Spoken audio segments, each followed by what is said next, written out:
Welcome back to Amazin But True, New York Mets podcast from the New York Post. I'm your host, Jake Brown. Follow me on Twitter at Jake Brown Radio. Follow the show at Amazin But True. Episodes Mondays and Thursdays. Nelson Figueroa will be back Monday after the Mets probably lose on Sunday night to the San Francisco Giants. Watch us on the New York Post Sports YouTube page or subscribe on Apple or Spotify or wherever you get your freaking podcasts. You just have to laugh at this comedic baseball team right now. It is terrible for your mental health watching this team.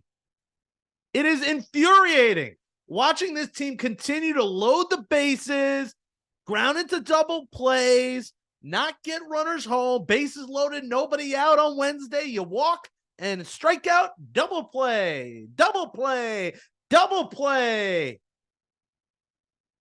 It's a comedy show that you wouldn't pay a 2-drink minimum for. You got to find the free one that doesn't make you pay for anything and leaves you not laughing. I've seen a few of those where it's cringeworthy. The Mets are cringeworthy. And Steve Cohen's state of the Mets was cringeworthy on Wednesday. His tweet got us all fired up, got us all excited. And what did he tell us? The only groundbreaking thing he told us was that his manager, Buck Showalter, is safe. Right after I got the email about National Bingo Day. It was only fitting after I talked about in the last show that we'll see him at a bingo hall. No, we're not going to see him at a bingo hall. Maybe during the All-Star break, since the Mets, Francisco Lindor, 69, nice, to 31% to Orlando Arcia on the All-Star team. I mean, the Mets weren't in the same stratosphere for the All-Star game. They didn't even invite Mr. Met to the All-Star game.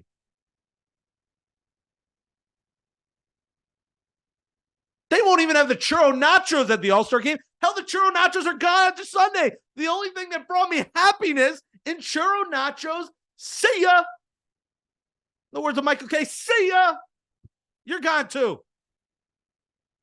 I heard they're replacing it with a milkshake. Well, I'm lactose intolerant. I can't have a milkshake. Not even milkshake is bringing boys to the yard at Citi Field.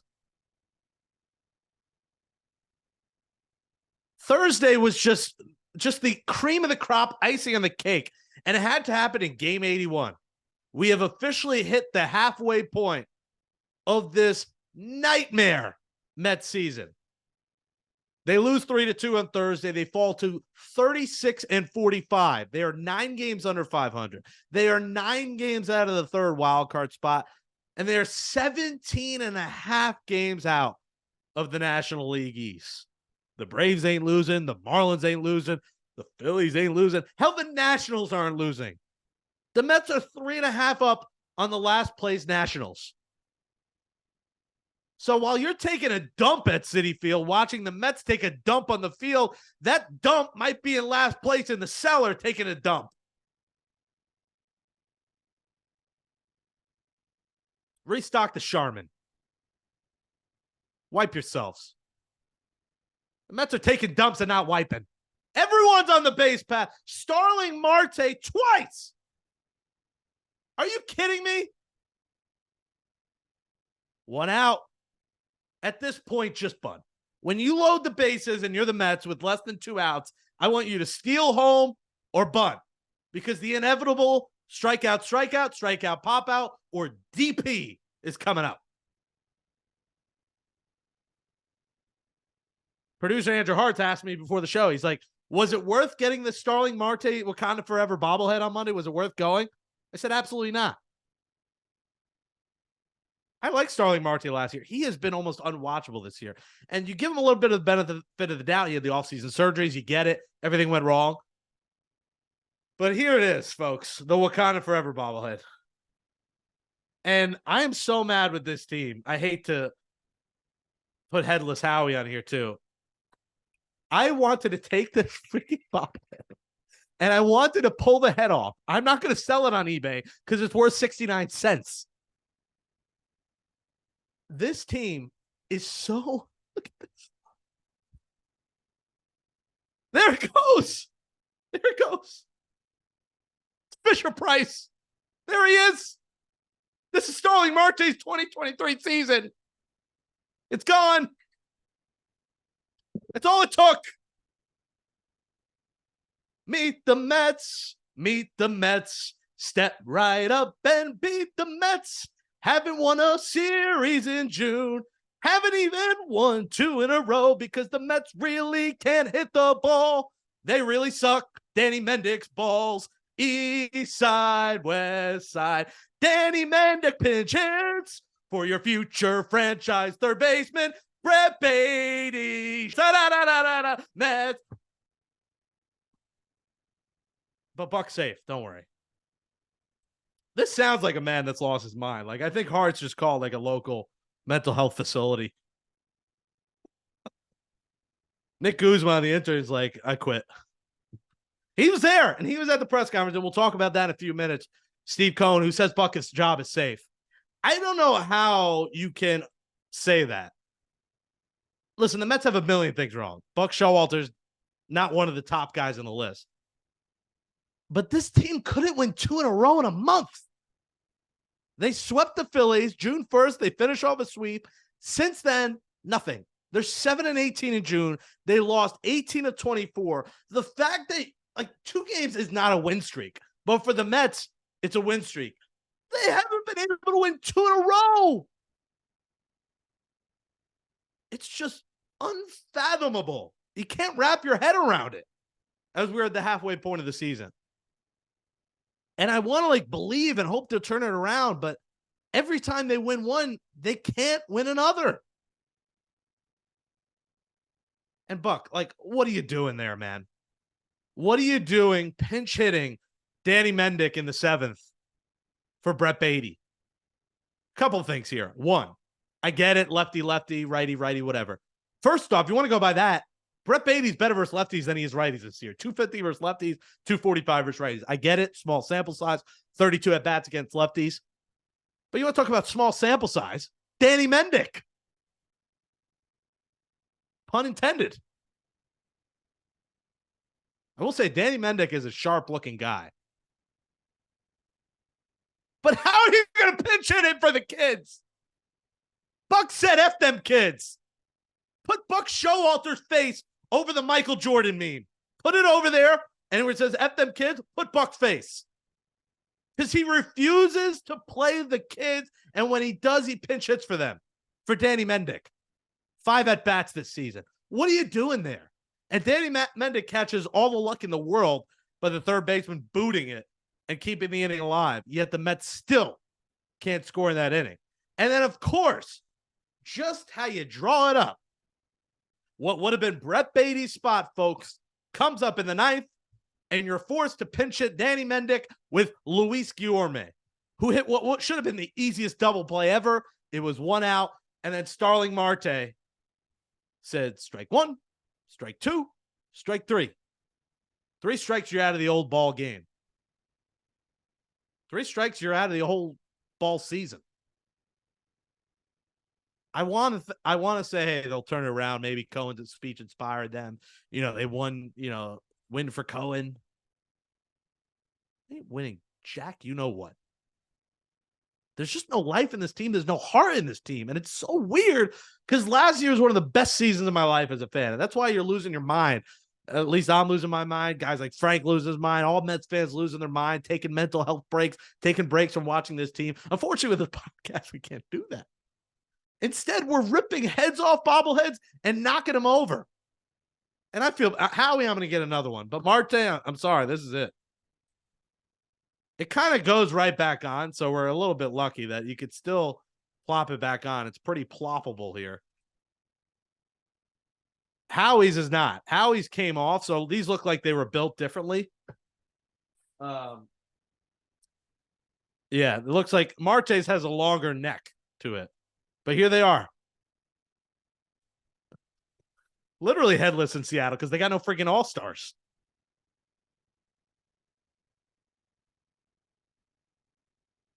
It's really hard to fathom what has happened with this team. But the writing is on the wall every game. It's like, all right, bases loaded. We're not going to score here. Of course not. And they had all the opportunities in the world to win this series, at least split this series on Thursday, and they did. And it's frustrating because outside of the Caratini, Max Scherzer's kryptonite's home run, Scherzer was good. You would have liked him to give you 7. He gave you 6. I thought, and I'm not going to lose sleep over this, and I'm not going to yell at Buck for this, but I thought he was pulled the trigger a little too quick on McFarland, who came up this week. Hit by pitch, a hit. Like, I know righty, lefty. I get it. He's getting a little too cute with these matchups. It's not like you're replacing him with like Robertson or who, by the way, David Robertson pitched twice this week. 2 games they were losing. Wonder where he was on Sunday. He didn't come in his Sunday's game, did he? But the Mets were up 1 run twice, and he came in. Oh, okay, play for tomorrow. Tomorrow. There's always tomorrow. This sounds like a man that has gone delusional. Listen, I've been delusional for 32 years on planet Earth. But for a team that had all the expectations in the world, they just cannot put it all together. There's something new every night, but it's really all the same. Losing baseball, bad baseball, no heart. Nothing changes. Nothing gets switched up. I mean, the 2 moves this week that make you think, how does Buck's job safe? Are Danny Mendick for Brett Beatty, and then Sunday, not putting Robertson in the 8th with the bases loaded in a 6-3 ball game. And you felt that Sunday that was going to be a carryover, and it did. It really did. And you're seeing the frustration. You're seeing a lifeless dugout. You're seeing Alonso throw his helmet, chuck things, him mad. Jeff McNeil hit a extra base hit for the first time since the Obama presidency on Thursday. I mean, he's not doing anything on the day you get a homer from an MO. But the June swoon is real, 7-18. And this team will end the month without a 2-game win streak. They might win Friday, but then they'll lose Saturday. Or maybe the calendar turns to July and it'll be better. Maybe they're just waiting for next week when Jose Quintana will finally make his Mets debut. Who would have thought David Peterson was the highlight of the week? David Peterson, who pitched great. He'll get one more start on Sunday when the San Francisco Giants come to Citi Field this weekend. The Mets were 50-31 through 81 games last year. It was, as the kids say, a movie at Citi Field. And I went to the games Monday and Wednesday night, and you could just feel depression in the air. You can feel just a fan base lifeless. $4 tickets. At this point, they got to start giving away food and drinks. They got to do Tuesday night $1 beer. They have to do something. The calendar hasn't hit July. And I feel like my legs are walking, but I'm not really moving. My body's just like, Wednesday, go to Citi Field. I'm like a robot. But there's no reason to go to these games. There's no reason to give this team your hard-earned money because they suck. They don't play with heart this year. And Buck doesn't manage with heart. This is the time to flip the table. You're halfway through. The clock is ticking. The standings are getting worse and worse. Every other team is winning except for you.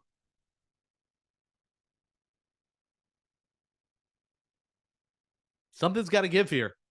And unfortunately, no one's getting canned. Unless, Cohen has a 180 and changes his mind. He said in that glorious press conference, absolutely, they're here all year. Now, Epler, we knew that wasn't going to happen in the offseason if it does happen, which we expected. He did keep emphasizing he's looking for president of baseball operations. He told Billy Epler, you hope that's Stearns, and Stearns will be the guy. We'll see. And hopefully that guy makes the decisions and Billy Epler's either gone or maybe has a lesser role. You knew he was staying, but to solidify Buck's job is alarming. He continues to make just boneheaded moves. And listen, we amplify those moves and magnify them more when everything else is going wrong. So I get that. Like, listen, Danny Mendick, I mean, that's inexcusable. That's just pure stupidity. That's just brain dead. David Robertson not pitching Sunday is a brain dead managerial move. But we amplify those moves when you leave the bases loaded and ground into a double play, when Starling Marte swings at 3 pitches. But it's a trickle down. Each move has a trickle down effect to it. And you're seeing that. You're seeing that when Luis Guillorme had to come in. And I don't see that spot. And I joke about bunting always. A bunt should have been considered. Luis Guillorme is a good bunter. Canna's getting a great lead off third. He's taking those big leads. dribble down a bunt and he scores. At this point, you have to get creative.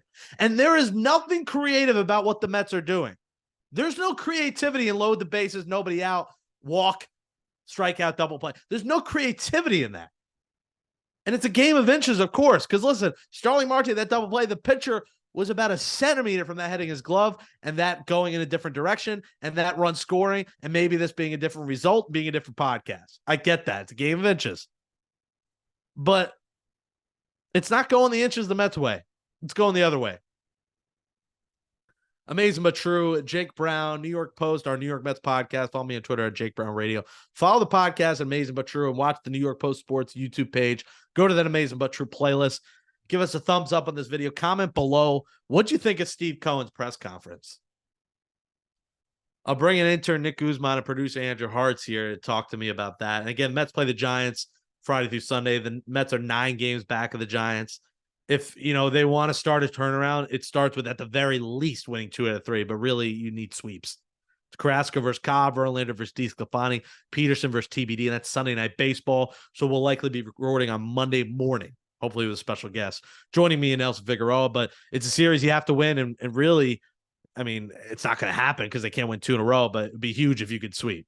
If you sweep the Giants, I'm not saying the season turns around, but get yourself within 6 games, and then you're at least in the conversation. At 9 games, playoffs and Mets aren't in the same sentence. At 6, you could sniff it with Jose Quintana coming back. But again, it's a pipe dream at this point because they can't go on a win streak. So Steve Cohen got all cute. Hearts and Nick, he got the little baseball mitt chair. He got the little table.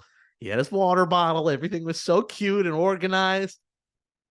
They didn't air it on SNY. Well, they did on Carton Roberts. As Carton's final days here on WFAN.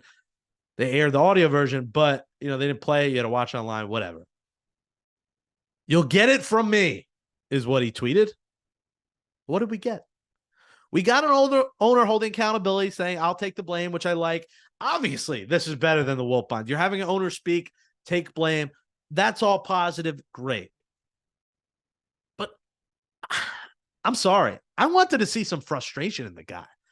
I wanted to see a little bit more from the owner about this. And I didn't want him solidifying guys' jobs in this season. If the Mets lose a 12, say the Mets lose 12 in a row. How is there holding accountability when you keep the manager? And I hate to keep picking on Buck, but I don't understand how you surefy a guy's job the way the ship is sinking. I don't know how you do it. He said if we're in this position right now, I'm not adding. I'd probably do very little. There was no nuclear type of announcement. He showed his frustration. I didn't think he showed it enough. I would have liked to see a little bit more. And, it was good for him to speak. It was good for him to hold accountability, but it clearly didn't do anything because they were lifeless on Wednesday. They were lifeless on Thursday. Outside of Tuesday, this week just sucked once again at Mets land. 3-2, 5-2, 2-1. They pitched, they couldn't hit. Tuesday was the only day they hit and they pitched. Do that once a week. It's the Jake Brown gym routine. Go once a week. You'll be healthy.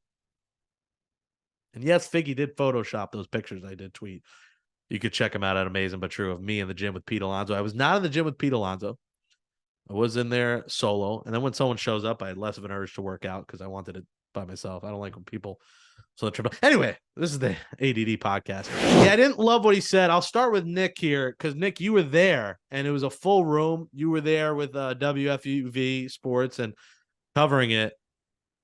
What do you agree with me here, Nick? Because I felt like he left a little bit to be desired in that press conference. I think based on the tweet that he sent out 2 days before saying, you're going to hear it from me straight, I think everybody was expecting some sort of bomb to be dropped, maybe some names to be named, or a little more anger than he actually ended up showing.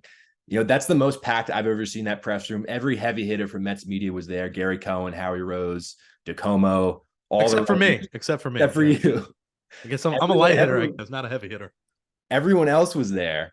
And he just kind of said that everything is going to stay the same. And I think he was visibly frustrated, just kind of judging by his body language. He wasn't outwardly screaming. There was no Steinbrenner moment, but I think he is definitely frustrated. But the kind of quote that stood out to me is that him saying that he's, a patient guy, and that if you, fire this person, fire that person right away, that's not how you're going to attract good people to the organization.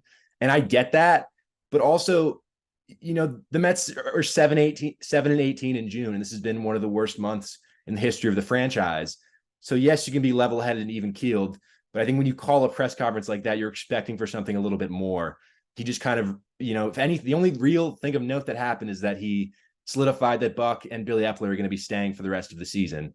And besides that, it was just seemed like a whole lot of nothing, a calling a huge meeting that kind of was going to shake the earth, and then nothing really ended up happening.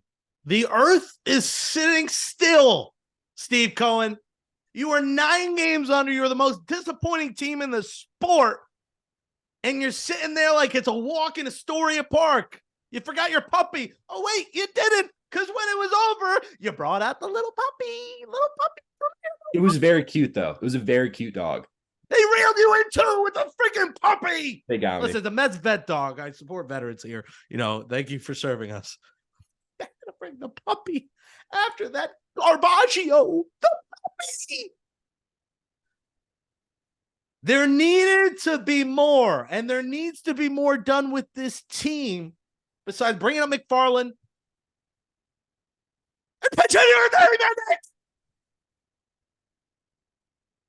Hurts as a Yankee fan looking from afar. I tweeted the Mets left the population of Delaware in the base pass, and the Yankees threw a perfect game. Yippee. What'd you think of? I wanted to say Uncle Stevie. He might be slowly getting that uncle removed from me. He might be like my step cousin now. I don't know what to call him. Maybe is my my step uncle once removed. I don't know what barrier he's moving down to, but he's not making me spaghetti and meatballs anymore. I'm not ordering Chinese with Steve Cohen. I'm not ordering a chicken parm hero with Steve Cohen. I might go to the Golden Corral with him and see him in the corner and wave. But I don't know right now if I'm walking with Uncle Stevie and, seeing a Friday night movie, I'm going to see a Broadway show. I'm shaking Steve Cohen's hand and, talking about the weather, and then I'm going about my day at this point. What do you think as a Yankee fan, Hearts, about the presser? It's funny you said that, because I was kind of curious. I haven't seen a lot of Uncle Stevie on Twitter recently. It's been a lot of, Steve Cohen and Cohen's this and Cohen that. The honeymoon's over, right? That's the vibe I'm getting. And this is year 3 now. And Channel 4, Bruce Beck, where he goes, you said you wanted to win a championship within 3 to 5 year window. And you could tell at that point, I was watching it, he was definitely kicking himself, saying, man, I guess I probably shouldn't have said that. Now, if there is anyone that could, wield and throw around a lot of money and potentially put together another team after this year that could compete, it's Steve Cohen. But those are words that you're going to kind of start to eat a little bit here. And look, I think the biggest thing in my mind is that, like Nick said, Buck and Billy aren't going anywhere unless there's a big 180. I'm very curious if that leaves a door open for possibly Jeremy Hefner to get fired. Firing hitting coaches doesn't really do anything, but firing a pitching coach when this team is severely underperforming, with the exception of David Robertson, and I know Max Scherzer, Gary said it earlier tonight on the broadcast that he's been one of the more consistent pitchers. That's fine, but he still has a damn near 4 ERA. There's a serious problem with this team in terms of pitching in the first inning. And as of right now, they're outscored 53-29. That's not good. When you're playing from behind and you have your starting pitchers getting their pitch count up to the upper 20s in the first inning, when you have a bullpen that is pretty atrocious outside of Robertson and probably Raley. I think Raley's having a decent year. But that's a big issue. So just because Buck and Billy are safe, I could see Steve Cohen being a very quiet, maniacal guy and making a big swift move that will garner some attentions. But look, you knew for a fact he wasn't flipping tables and that press conference there. But would I have liked to have seen a little more? Yeah, I would have liked him be a little more damning, because Buck Showalter is not a damning guy. When he doesn't call out his players, and maybe that's just the way things are now. But you would have liked to have seen a little more passion out of Cohen, I think. No passion like I do, Uncle Steve. You are not my uncle. You have been removed from the Brown family temporarily. You can turn that around. Very interesting, too, that when asked at the end, he didn't really want to answer about Verlander Scherzer, if they would be traded. So we'll see if it gets closer and the records stay similar to what it is. We'll see if one or both. Now, they're not going to trade both. I'd be shocked. But Scherzer's had a good enough season where he would get you something. Verlander, I think his value is a little bit lower because he's been very inconsistent. But it's going to be interesting to see if one of those guys gets traded and what their approach will be. But play the kids. I mean, what is going on with this? Keep playing Vogelback with the Mendick. I hate to keep repeating it, but you were 9 games under. And the Brett Beatty hits a homer for the first time in 6 weeks. And he gets pulled in the 7th inning.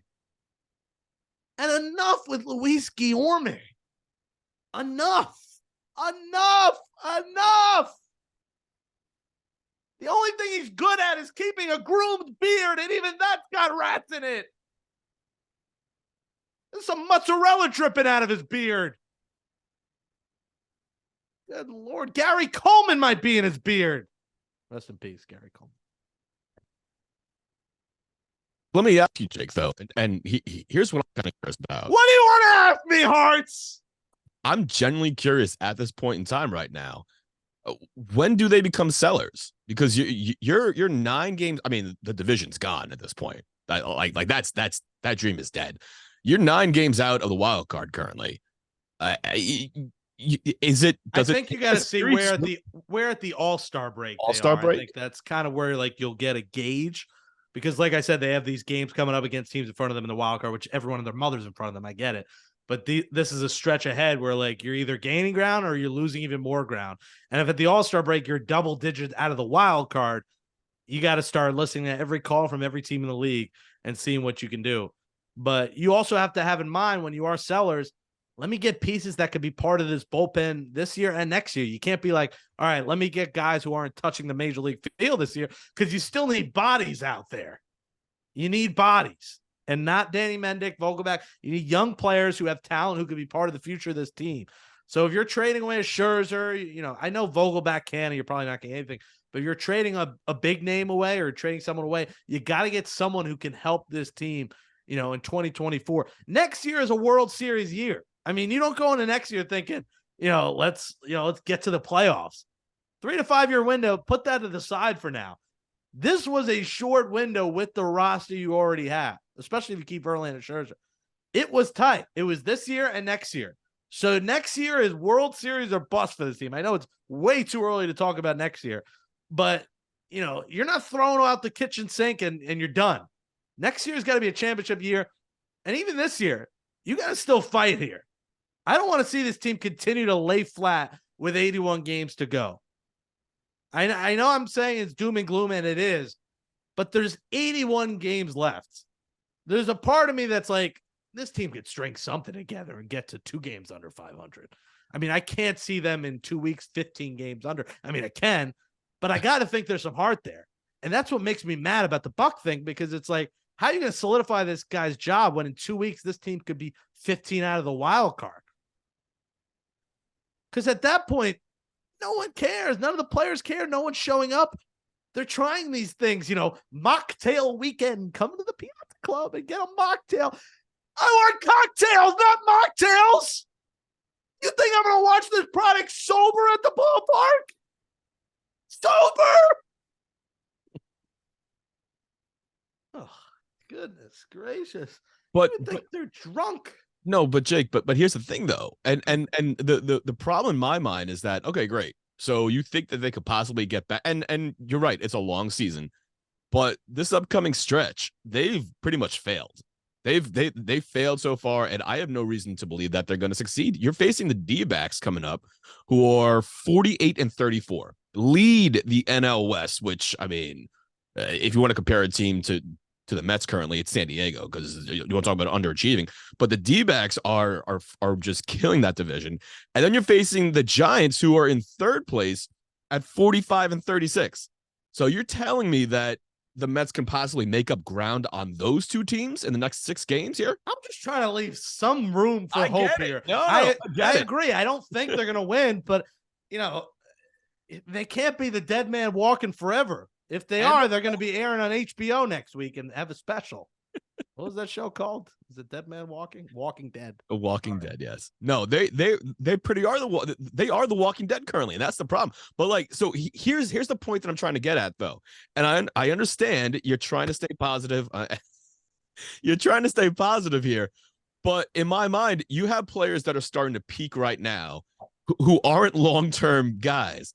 Like, I'm looking at a guy like Tommy Pham. Tommy Pham is starting to find, like, he's turning it on. Tommy Pham's been one of the most. That's a problem when he's your best player. Congrats to him, and great job with that tweet saying F you or whatever he did. I still can't follow what the hell happened with that beef.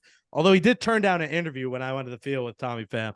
I don't think anything against me. We had mutual friend, but he was going back to the good. He did turn down the interview because he's been great, but it's an issue when he's your best player right now. It is. But honestly, you got to trade him. You got to move him, like get something for him, honestly. And like, that's the thing where I'm at right now, where I get it. You want to stay competitive. You want to at least try to compete, but there are certain guys that you should be moving at this point in time. You should be moving Tommy Pham. I'm moving David Robertson also. Once I know that this thing is dead in the water, I'm moving D-Rob before he possibly gets hurt, pulls a hammy or whatever, because he is on the older side. You need to get stuff for these guys before it gets too late. Starling Marte, do we have any comments there? Double play. I don't know how you kept that serious with this Marte face eyeing you down. If you're watching this on YouTube, it is Starling Marte's bobblehead itself has replaced my head. I'm surprised it almost covers my entire fat head. That's crazy. Listen, yeah, I mean, Pham, you have to trade. I mean, at least he's giving you value where you can get a mid-level prospect maybe or a reliever. Imagine Starling Marte talk like this, like, hey, you guys. Where's Alan Surreal here? Where are you at, Alan? I'm pretty sure you would swap your face with Starling Marte's body, though. I think that's the consideration here. Yeah. What's with the guys with abs and six packs sucking? You're supposed to be good. You're hot. The ladies love you, and you suck. Danny Mendick sucks. Josh Walker sucks. Starling Marte sucks.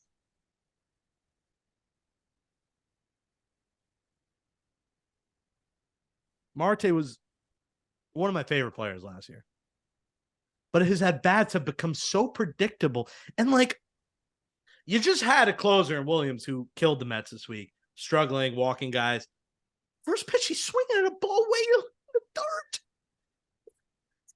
Approach has to be better. The bases are full. A walk is just as good as a ball in the infield. I can't say as good as a single because a single might score 2 and win the game, but a walk is as good as anything because singles with the bases loaded are like winning Mega Millions for the Mets right now. I'm pretty sure I know. I think all 3 of those were balls. I didn't look at like the pitch track. We can look, but at least 2 of those were balls. Your approach has to be better. I mean, Starling Marte looked like he had 11 p.m. catch steak appointment. He had a reservation. He had to get out of there. Bro, summer club's closed at 8, so he wasn't going to summer club. Where was his reservation that he had one of the worst at-bats I've ever seen with the bases loaded in the 9th inning? It's just frustrating because he was such a crucial part of this team last year, and he's been a crucial part of them losing. And I don't know if you would trade him because I don't know how good his value is. Not that great right now, besides the fact he could steal bases. But Pete Alonso is stealing bases. If I get a good enough lead, I think I could steal a base at this point. If you put a buffet at second base, I'm stealing second base. But that's not, close is only good in horseshoes. Stealing base is only good in horseshoes. It doesn't make freaking sense at all. But stealing bases isn't going to do anything when no one's driving you in. You can run around the bases. Unless you're pulling an IKF and stealing home, it ain't doing what. The halfway point of the New York Mets season, we're going to do trivia, but we've gone long enough on this one. We're going to need trivia for the last 2 months. So we'll save trivia for when the Mets are 33 games out of first place. I'm convinced they might get to 30 games out. The Braves are not losing. And it's just really frustrating because you're seeing every other team in the division either have arms or call up arms that become effective immediately. The Mets have no one. McFarland, Leone, Walker, where is the talent in the organization? The talent isn't here. Whether it's Vientos, Mauricio, they're not here. Oh, don't worry, though. Sean Reed Foley and his take a dump pitching rotation, where he literally looks like he's sitting on a freaking toilet when he throws. He'll be back soon. He's rehabbing from Tommy John. Maybe he's the arm that the Mets really need. Reed Foley, get the ball to Ottavino, get the ball to Robertson, and the Mets win the ball game. They win. Put in the books. But Jake, the problem is that this is still essentially the carryover from the Wilpons. And again, I don't want to, this is not to give Steve Cohen an opt-out here to say, listen, I'm still working on things. Remember where the Mets were when the Wilpons left, and they were making moves. Don't forget about Brody. Brody did some pretty stupid stuff. And guess what? For a team that was trying to win in the moment, that was trying to make moves and not really caring about tomorrow, you were caring about today.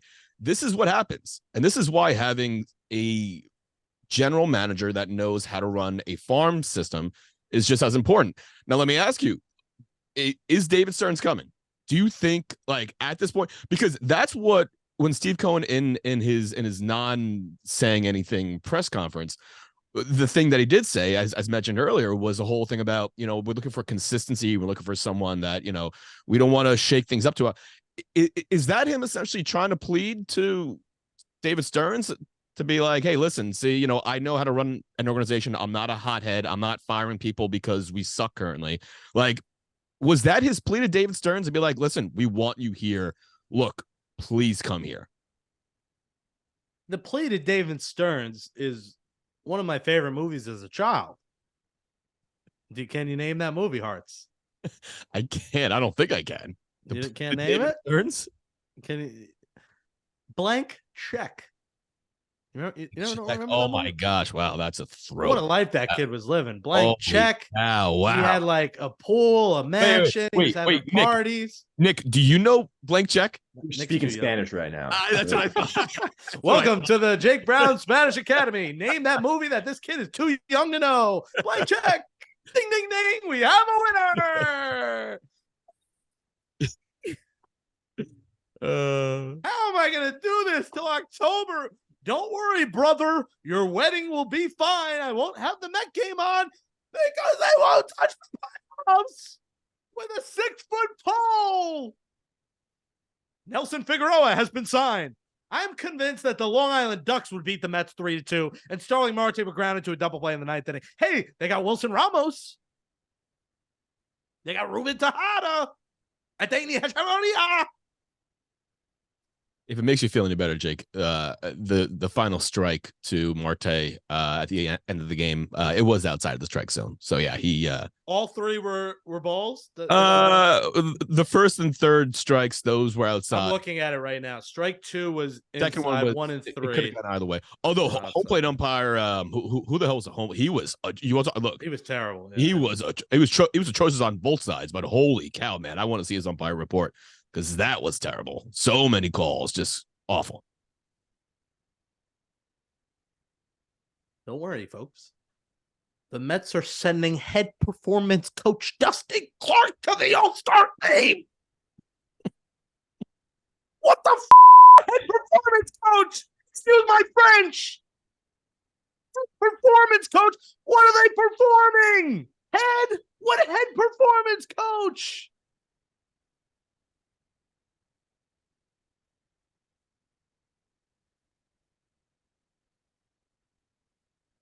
I'm actually mad. Like, when that game ended, like, this isn't like acting. I know people went, I'm legit fuming.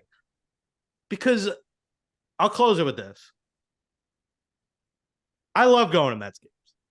There is nothing more in the world I love doing than going to Citi Field. I grew up going to Shea. It was the highlight of my life. Going with my dad Saturdays. We go to a sports card memorabilia show. We go to Shea Stadium. That was my thing. I didn't drink, smoke. I went bowling. I went to the movies. And I spent my bar mitzvah money on Mets games and sports memorabilia. I love going to Citi Field. I love the people there. They treat me well there. I have great relationships there. Great friends there. I love the food. And it's just an incredible experience at Citi Field when this team was.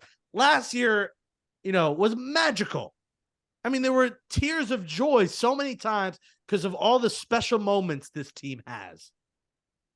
And now to look at my summer plans and look at the rest of this Mets season, and look at this podcast and see them play like this, it's just so disheartening. And it's why I'm losing my mind, because it's infuriating of a product to watch from top to bottom. The manager, the owner, the GM, the players, the pitching, the hitting, everything is just pathetic.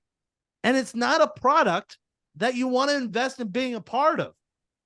And to take away the thing I love doing most, and that's going to Citi Field and seeing my New York Mets, because when I go there, it brings me so down in the dumps and feeling so low.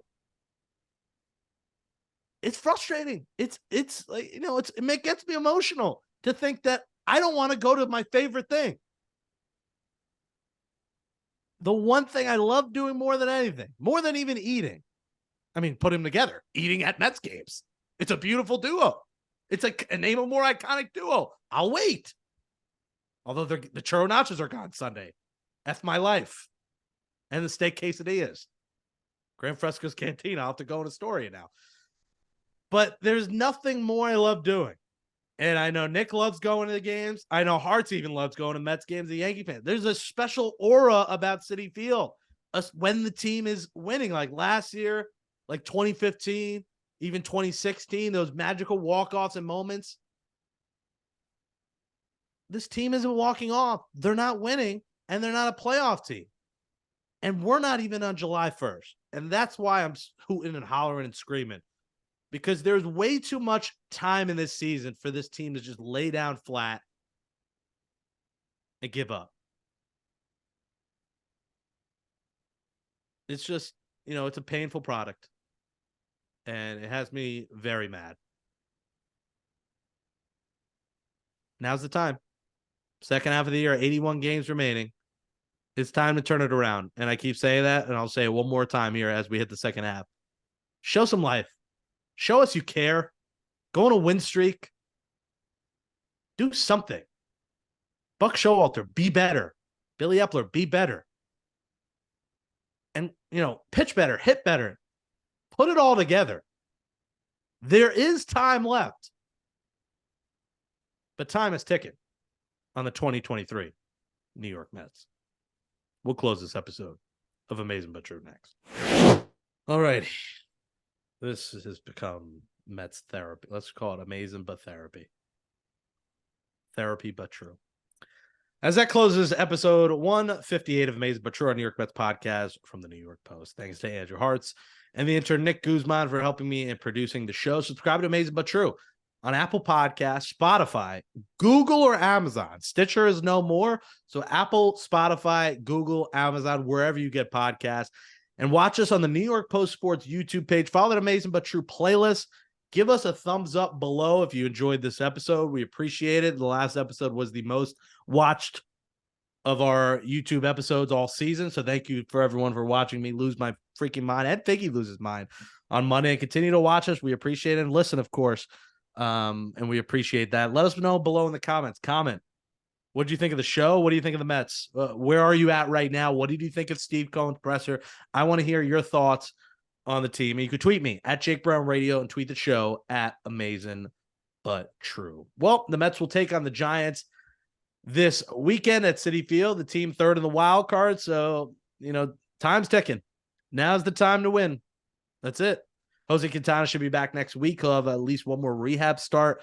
It'll be Carrasco versus Cobb Friday, Verlander versus DeSclafani Saturday, Peterson versus TBD Sunday. It's Sunday Night Baseball at Citi Field. And, I might go to one, but like I said, it is harder and harder for me to go and want to go to these games. It is bad baseball. Well, we've gone pretty long. So me and Nelson Figueroa will be back Monday with a special guest. So stay tuned for that as we get you ready for the 4th of July. Fireworks were going off outside my apartment today. The fireworks have begun. I hope you all enjoy your weekend. If you have a long weekend, hopefully you catch up with us. Stay safe out there. And, we got a second half, 81 games to go. And now is the time. Let's go Mets.